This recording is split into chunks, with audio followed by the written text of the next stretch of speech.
Доброго времени суток, уважаемые телезрители! В эфире телеканал НВК Саха, телепередача «Про авто 14», где мы поднимаем вопросы и обсуждаем темы, которые касаются безопасности дорожного движения. В студии работает Руслан Ачиров.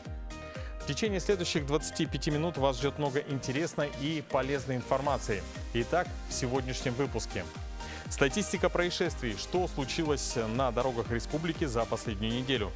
Как правильно оформить договор купли-продажи автомобиля с пробегом? На что следует обращать внимание? Если один из участников ДТП не застрахован, каков алгоритм действий? Профилактика нетрезвого вождения, взаимодействие ведомств, неотвратимость наказания, участие общественности. Повторение – мать учения. Правила дорожного движения в нашей студии проверит участница телепроекта «Инкуле» Сардана Лукина. Ну а в начале выпуска мы по традиции предлагаем вашему вниманию обзор происшествий на дорогах нашего региона. На автомобильных дорогах республики с 14 по 20 ноября зарегистрировано 13 дорожно-транспортных происшествий, где погибло 2 человека и различные травмы получили 11, в том числе 2 несовершеннолетних.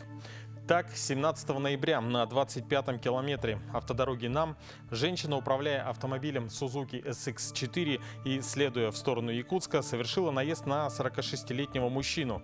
В результате ДТП пешеход от полученных травм скончался на месте происшествия.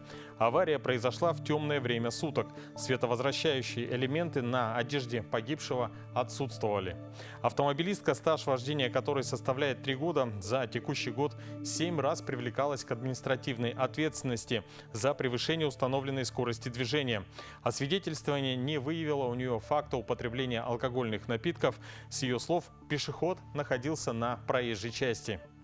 3 днями позже, опять же на автодороге НАМ, произошло дорожно-транспортное происшествие с пострадавшими. Около 5 часов вечера водитель на автомобиле Toyota Hiace совершил наезд на пешехода, который от полученной травмы скончался через 3 часа, находясь в медучреждении. Со слов водителя и пассажиров микроавтобуса следует, что пешеход резко вышел на проезжую часть, шел по направлению движения транспортного средства и имел признаки опьянения. Водитель в момент дорожно-транспортного происшествия был трезв. Наезд на пешехода – это один из самых распространенных видов дорожно-транспортного происшествия. При движении с ближним светом фар водитель сможет увидеть пешехода на расстоянии от 25 до 50 метров. Если у пешехода имеются световозвращающие элементы на одежде, то это расстояние увеличивается от 150 до 200 метров. Это дает водителю 15-25 секунд для принятия решения. Уважаемые водители, будьте осторожны и внимательны на дороге, особенно в темное время суток, во время тумана или дорожной заснеженной пыли. Ведь автомобиль – это источник повышенной опасности. Не превышайте скорость. А мы продолжаем. Приобретение автомобиля – мероприятие, безусловно, приятное, но довольно хлопотное. Особенно если речь идет о поддержанном транспортном средстве. В этом случае нужно не только с особым вниманием подойти к выбору авто, но и правильно оформить сделку. Давайте рассмотрим все особенности процедуры. Что обязательно понадобится, когда происходит продажа транспортного средства? Обе стороны должны принести свои гражданские паспорта, оригиналы, технический паспорт на автомобиль, ПТС и действующий полис ОСАГО.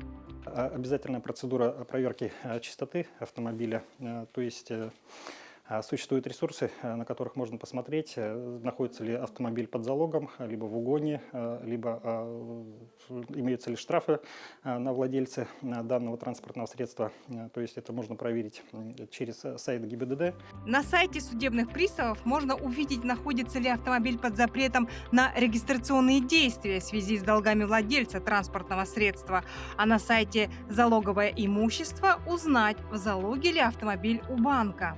В случае наличия залога на автомобиль, соответственно, должно быть обязательно решение банка о согласии по продаже, поскольку фактически автомобиль находится у банка. Оформить договор продажи автомобиля может либо сам владелец автомобиля, либо человек, на имя которого выписана доверенность.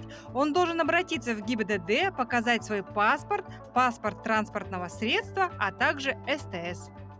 Обязательно фиксация передачи ключей, документов на автомобиль с последующей регистрацией в органах ГИБДД.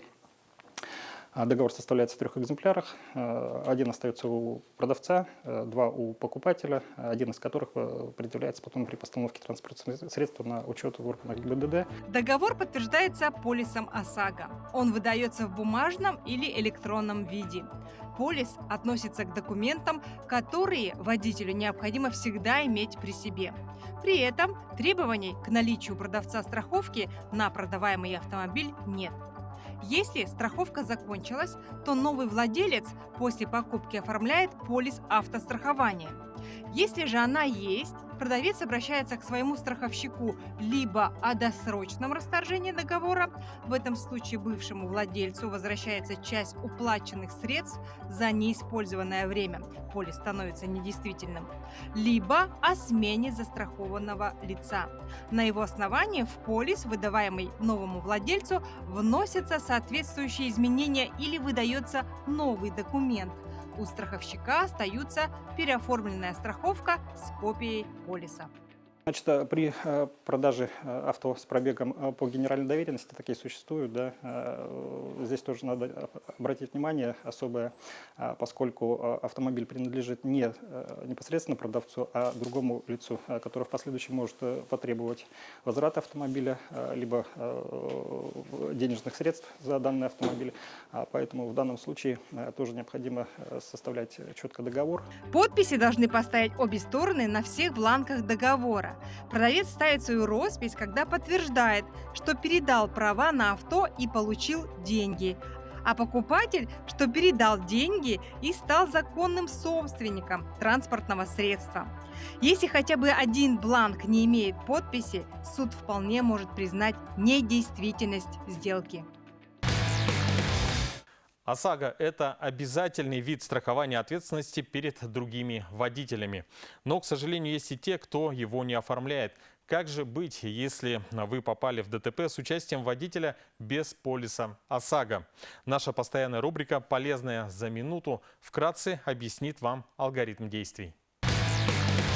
Если один из участников ДТП не застрахован, то в данном случае необходимо готовиться, значит, к тому, что ущерб придется взыскивать в судебном порядке. То есть, если человек имеет полис ОСАГО или КАСКО, за него рассчитывается страховая компания, выплачивая ущерб, то при отсутствии страхового полиса, соответственно, возмещение ущерба ложится на то лицо, у которого нет страхового полиса.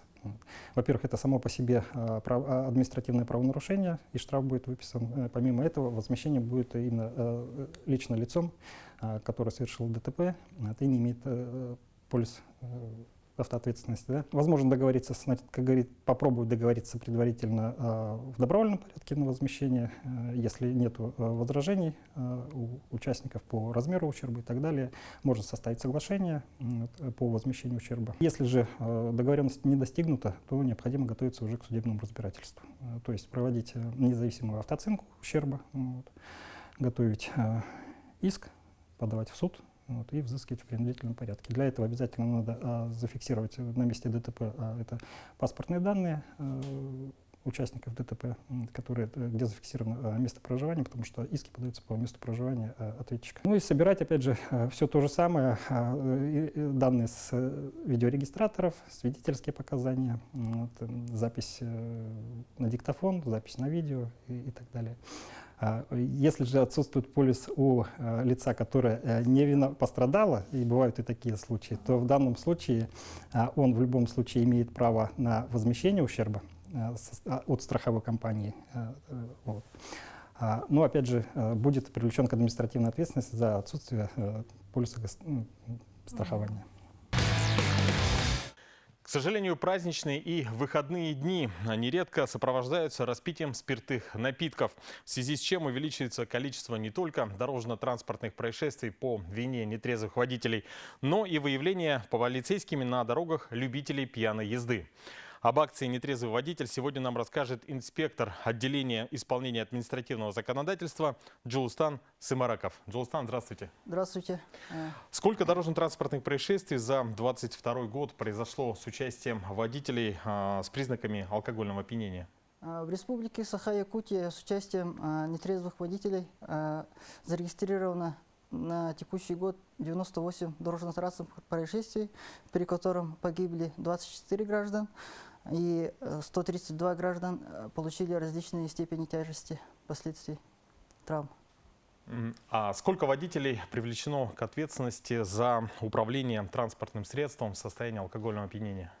За управлением транспортным средством в состоянии алкогольного опьянения в 2022 году привлечено 4947 водителей, из которых по 264 плем 1 привлечено 707 водителей. Скажите, а сколько водителей лишены права управления транспортным средством за последние 4 года?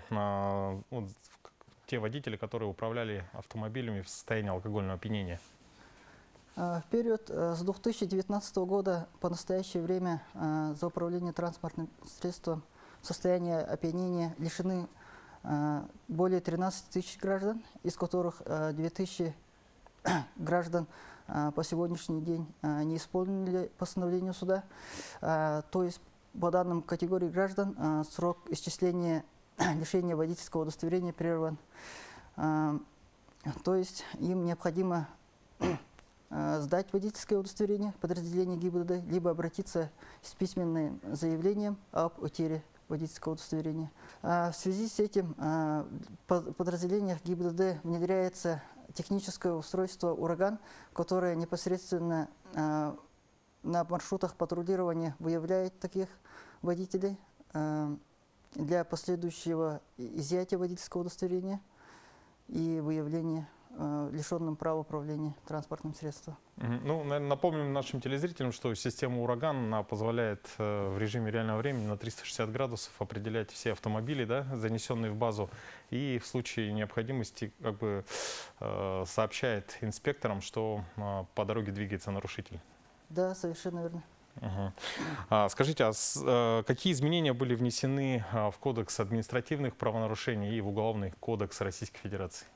Федеральным законом от 14 июля под номером 257 были внесены изменения в Кодекс административных правонарушений, которое вступило 25 июля 2022 года.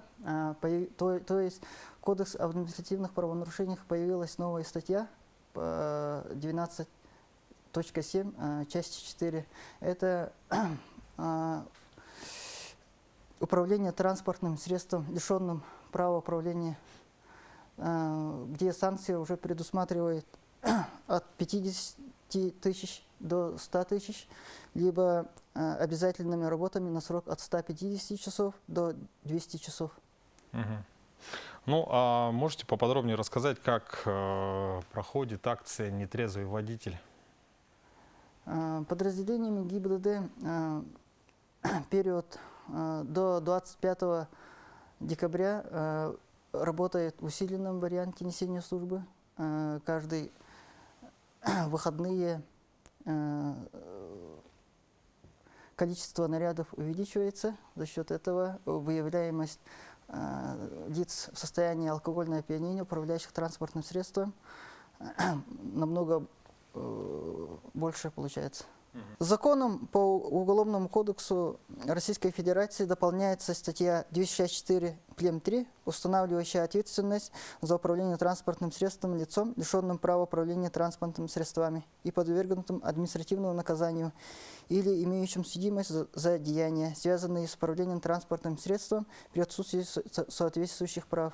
То есть, получается, если гражданин уже привлечен по статье 12.7, часть 4, если повторно попадается за управлением транспортным средством, то уже влечет уголовная ответственность по статье 264 плем 3. С момента вступления в законную силу федерального закона 258 в республике Саха-Якутия уже зарегистрировано, возбуждено уголовные дела в отношении 3 граждан в этом году. Ну а сейчас у вас есть возможность обратиться к нашим телезрителям. От лица подразделения госавтоинспекции от водителей требуем не управлять транспортным средством в состоянии алкогольного опьянения, не нарушать правила дорожного движения в период праздников и выходных дней. Спасибо, Джилустан, за то, что вы посетили нашу телепередачу с очень интересной информацией.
Ну а сейчас с удовольствием хочу приступить к любимой многими нашими телезрителями рубрике, где горожане проверяют свои знания на правил дорожного движения. И сегодня на 10 вопросов ответит участница телепроекта «Үнкүле» Сардана Лукина, директор танцевальной студии «Якутия Dance Center». Здравствуйте. Здравствуйте. Сардан, ну у нас такой традиционный вопрос всем нашим участникам. Какой у тебя водительский стаж? 6 лет. 6 лет. Угу. Волнуешься? Я очень волнуюсь, потому что прошло много времени и как-то неожиданно все это. Ну, мы тебе желаем удачи, Спасибо успехов. большое. В любом случае, это очень хорошая возможность проверить свои знания. Да. Так, ну что, внимание на экран. Первый вопрос. О чем информируют вас эти дорожные знаки? Вопросы, варианты ответов. О приближении к перекрестку, где установлен знак «Движение без остановки запрещено». Второй вариант. О приближении к перекрестку, где установлен знак «Уступите дорогу». И третий вариант. О приближении к таможне. Но это знак «Уступите дорогу». И так точно не к таможне. Ну вот через 250 метров движение без... Первый вариант. Ты выбираешь первый вариант о приближении к перекрестку, Да. где установлен знак «Движение без остановки запрещено». Угу, принято. Следующий вопрос. Действие каких знаков из указанных распространяется только до ближайшего по ходу движения перекрестка? Варианты ответов В и Г. Второй вариант Б и Г. Третий вариант А и В. А и В. Ты выбираешь вариант третий. Да, А и третий. В. Принято. Следующий вопрос. Когда следует выключить указатели левого поворота, выполняя обгон? Варианты ответов. Сразу же после перестроения на полосу, предназначенную для встречного движения, по усмотрению водителя. И третий вариант – после опережения обгоняемого транспортного средства. Вариант первый. То есть первый вариант – сразу же после Да. перестроения на полосу, предназначенную для встречного движения. Угу. Точно? Ну как, когда следует выключить указатели поворота, левого поворота, выполняя обгон? Ну, я перестраиваюсь, получается, я хочу обогнать впереди стоящую машину, перестраиваюсь, нахожусь на нужной полосе и уже выключаю Хорошо. поворотник. Вариант номер один. Ну да. Следующий вопрос. Разрешен ли вам разворот на этом участке дороги? Варианты ответов. Запрещен. Второй разрешен. И третий разрешен только при видимости дороги не менее 100 метров. Запрещен. Вариант номер один. Запрещен. Принято. Следующий вопрос. Разрешается ли вам в конце подъема перестроиться на среднюю полосу для опережения грузового автомобиля? Варианты ответов. Разрешается. Второй вариант. Запрещается. Третий разрешается только при видимости дороги не менее 100 метров. Нет, ну разрешается. Ну, нежелательно. Ну, да. Разрешается, да. но нежелательно? Вообще разрешается. Вариант номер Ну, один. потому что видимость, ну, разрешается вариант, по-моему, здесь был. Какой вариант? вы Первый. выбираете? Первый. Принято. Следующий вопрос. Как вам следует поступить при повороте налево? Варианты ответов. Остановиться перед стоп-линией и после проезда легкового автомобиля повернуть налево. Второй вариант. Проехать перекресток первым.